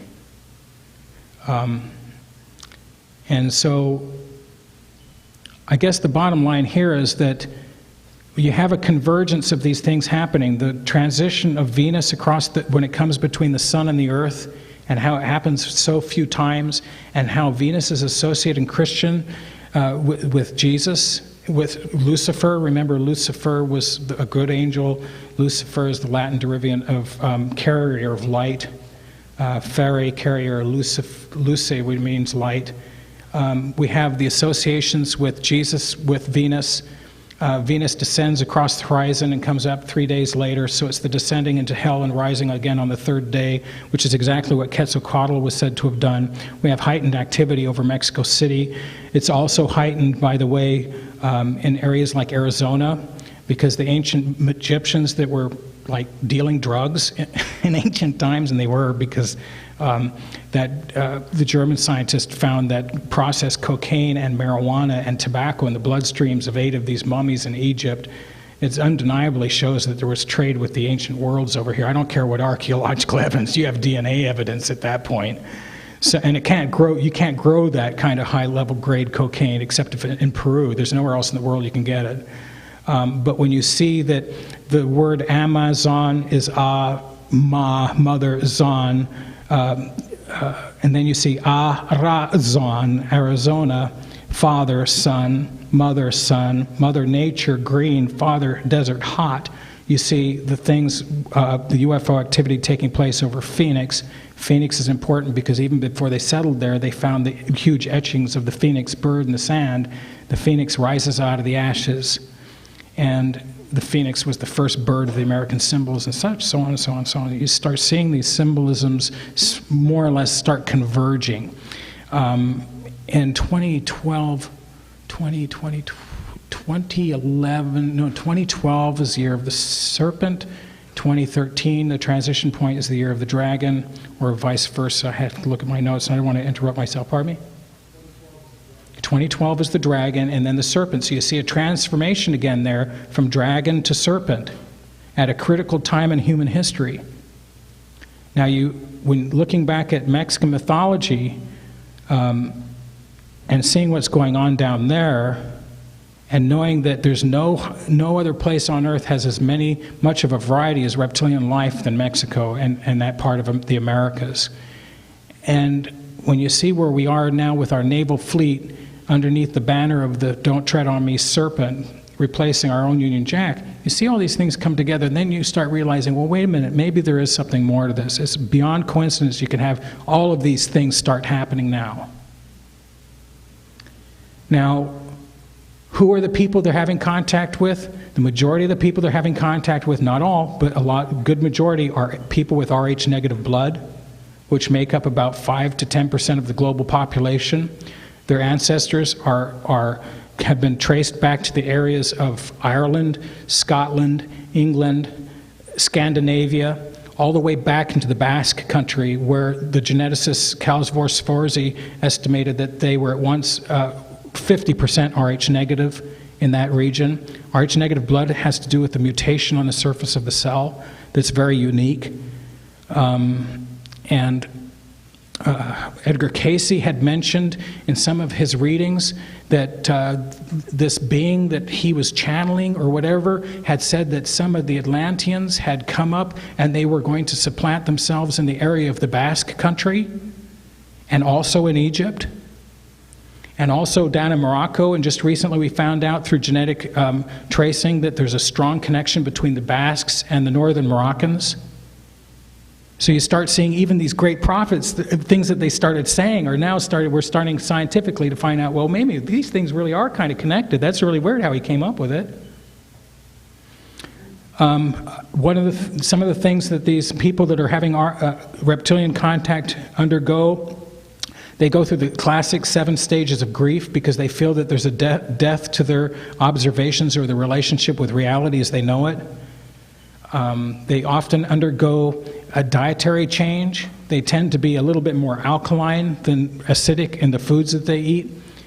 They also have had profession changes, which is really interesting. One individual had a contact in which he exchanged some information with this reptilian that showed up at the foot of his bed.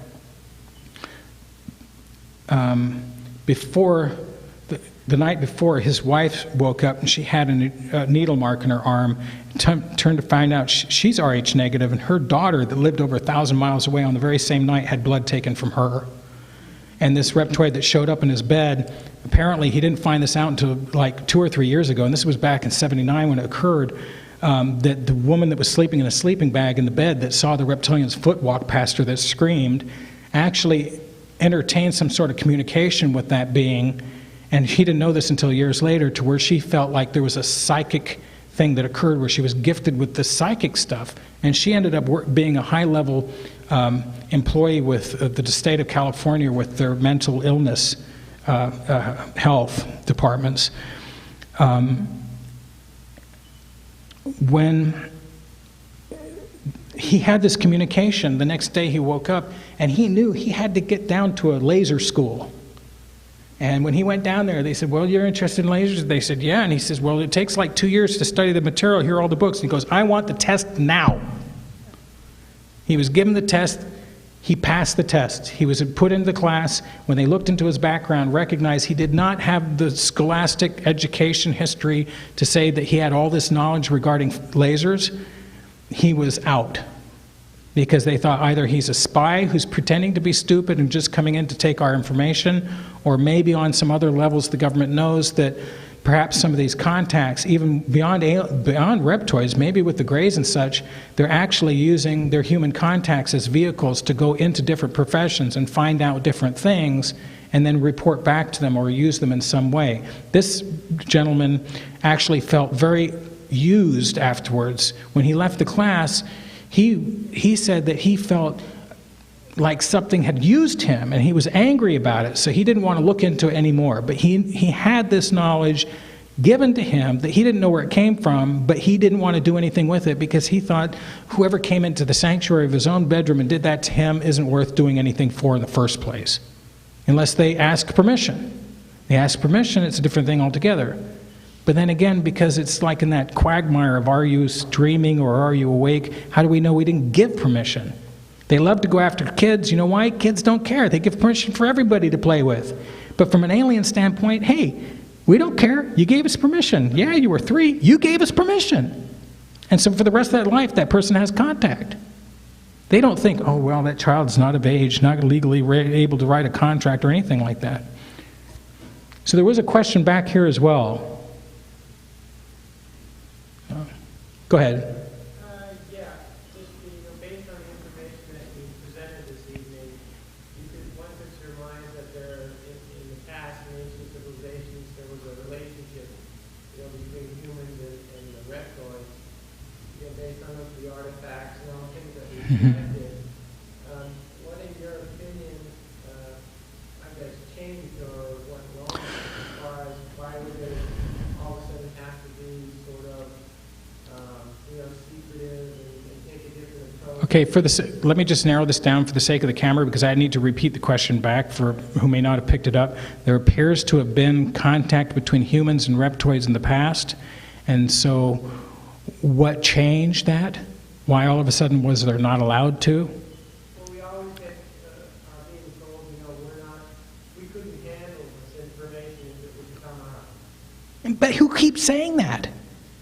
What's that? But who keeps saying that? Yeah, but what's the big deal? No, but I'm asking you, who is it that keeps saying that we wouldn't be able to handle it? It's they, right? It's the guys that say, look at the Brookings Report Institute, right? But they fail to remember that the Brookings Report Institute talked about the most damaged part of human society would be the technical and scientific fields. They're defending their own professions. They're the ones that wouldn't be able to handle it. People like you and I could. But these scientists that struggle every day to go to work to come up with these new ideas and new inventions, they're the ones that are going to throw their paperwork up in the air and go, I'm not working today because we should call these guys first to see if they've already figured it out. And I guess that's where Arthur C. Clarke was going with his book with Childhood End. It's devastating, not to us, to them. The guys that have the 2 or 3 homes, that think they're all hoity-toity, that wear the suits and talk on CNN and that look people like you and me in the eye and smirk off to the side of the camera, those guys. But that's fine and good, but what about from the reptoid perspective? If they would all come out, then it would be totally irrelevant. My personal opinion is this. There's more than one reptoid group on Earth. The most dominant one is just like our dominant. They're military industrialists. They're interested in secrets. They probably have their own cultures underground that they have told that we don't exist. And they keep it a secret from them as well. An inverted pyramid. In other words, there's only a few on both sides that know each other's existence. I would love to meet their artists. I would love to hear their music. I would love to see them tap dance. Wouldn't you? What do you mean, no? That's better than what's on TV. So, what happened? Where was the line of delineation where they had to disappear and go underground?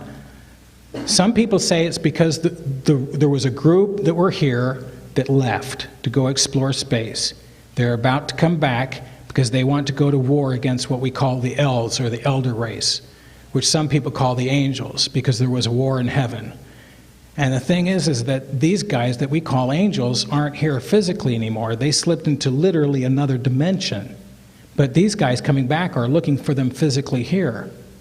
And that somehow these two groups are fighting over us. They've got to get their act together. That's the only way we're ever going to make peace on Earth, if we just stop fighting. And if other groups, other overlords come here and they're going to have a war, I say, hey, you guys get your act together. I don't want anything to do with either one of you. I don't care if you're an angel. I don't care if you're a reptoid. You need to get your act together, because otherwise we are all screwed. And you're going to have people trying to polarize you and pull you in different directions, trying to get you to side with one way or the other. Because they're both fighting for your soul. I mean, the good guys want you to be good. The bad guys want you to be bad. And I'm not saying the reptoids are good or the angels are bad. There's bad angels too. Remember in the books it talks about how, God charged his angels with folly? Remember there was a rebellion, the sons of revolt got cast down? They didn't get all along. If you think you're going to die and go somewhere where it's all harps, that's boring. And apparently it's not always like that. There's dissent up there too. Or out there, or in there. Way at the back.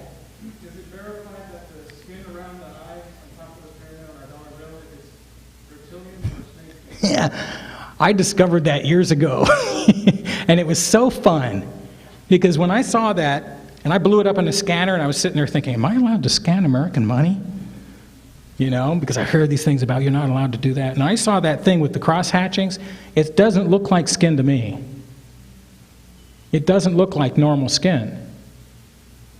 The thing about the Vatican, having built the telescope out in Arizona in order to convert aliens to Christianity or Catholicism. Insane. What would the Roman Catholics do if they hear that there's another alien species coming down here that look like reptoids? Yeah, they got a difficult problem on their hands. Yeah, they're most likely going to want war right away. But you know what? They were lied to as well. Perhaps they don't really know. Perhaps they do, perhaps they don't. And if they do, is there only one guy that knows and he's really the janitor? You know what I mean? It's not always the leaders that know. I don't think the president knows a lot. I think he knows just what he needs to know. And then outside of that, others know more than him that are running him around. Did I answer that question? Yeah. Okay. Oh, yeah, the Hopi chief. Okay, I'll share an experience with you. So, really? Oh, I'm in good company. I was told what I just said was what Malachi Martin said. Did you know I've never read the book Childhood's End? I don't like to read other researchers' material because I'm one of these people that thinks it's not that I don't respect them because I think there's a lot of good information out there. It's just that I want to be so off the wall into my own thing that if I happen to come across the same observations that somebody else does, that means that person's probably right too. In other words, I don't want to be influenced by outside thinking. Yeah, my wife says I'm eccentric too. I think we all are. Have you never noticed that when you're rich, you're eccentric, and when you're poor, you're just a bum? The chief. Many years ago, I started really researching this thing about the Grand Canyon, and I shared that with you, with this group years ago. I've spoken at conferences about it, about in the 1909 Grand Canyon, 1909 Arizona Gazette newspaper article in the headlines that talks about a massive city discovered in the Grand Canyon that was built into the walls of the Grand Canyon. The Smithsonian had gone into 2 miles underground looking at the thousands and thousands of rooms they found, and they said that up to 50,000 people could have lived there, and it was going to be the world's greatest archaeological discovery, this, that, and the other. And then the article ended, and they didn't talk about it anymore. And years ago I was handed this article. It was written about in a book called Arizona Cavalcade back in 1962. And before that I can't find any mention of it.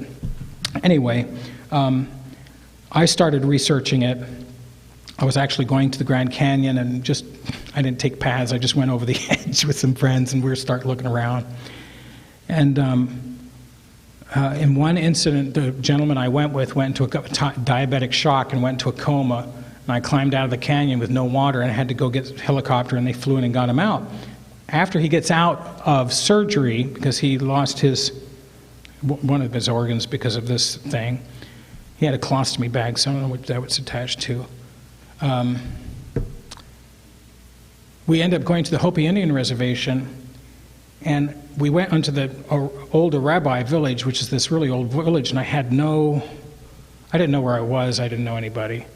And so we said, well, who should we ask about this thing in the Grand Canyon? He said, well, go knock on that door. We go knock on that door, and he says, go ask that guy over there. So we went and asked him. Turns out that this is the chief of all the Hopi, because it's the oldest village, so he's traditionally the Hopi elder. And over a period of 7 years, I got to know Stanley quite well. And in the first time that we were talking to him, he's totally blind, living in a shack. A window was behind him, it had frames in it. We were sitting on a torn up Naugahyde couch. He was in a chair with his back to the window, late at night, no lights on. He didn't know lights were on it. We're talking to him, and then behind him, in these stars, I see this light come down, and it actually split into two, and it had to be maybe about 300 yards away, and then it was rotating at high speed. It was a saucer that came down, and it was just hanging there, and I didn't say anything to Stanley, but I turned around and slapped my friend on the chest, and I was going over Stanley's shoulder like that. I didn't want to ruin the moment because it was so Spielberg-like, the old chief, the starlit sky, the UFO. So anyway, in talking to Stanley, we got in deep conversations about the snake people and their mythologies and how these creatures were. No, the Hopis weren't out hunting them. Throw all that stuff you read out the door. It's a lie. The Hopis themselves are in dissent amongst each other because they don't feel like one guy is head of one tribe, he's not communicating with another, but they don't like to share this idea that they're in descent because they're supposed to be the peaceful Hopi. And he was telling me that the chief of the Navajo had contacted him and their head medicine men because they were really upset because apparently some balls of light came down to several medicine men at the same night in different locations, and they all had a vision, and it was what they called a spider woman. And she said because of their denigrations and all their this, that, and the other they've done wrong, that the great purification is about to come, but they have to start thinking about whether they're worthy or not. And we're right around the corner from that time in history. So, in closing, I would only like to please ask you if you find any collateral information out there, any kind of reports that may lend to my further understanding of the subject matter, to pass it on to me. Because I don't profess to know everything. The more I know, the more I don't know. And it's only with people like yourselves that I'm able to acquire as much information and knowledge about the subject matter as I have. But we are turning the corner. We are starting to become more aware, and this is an image that's here to stay. And given our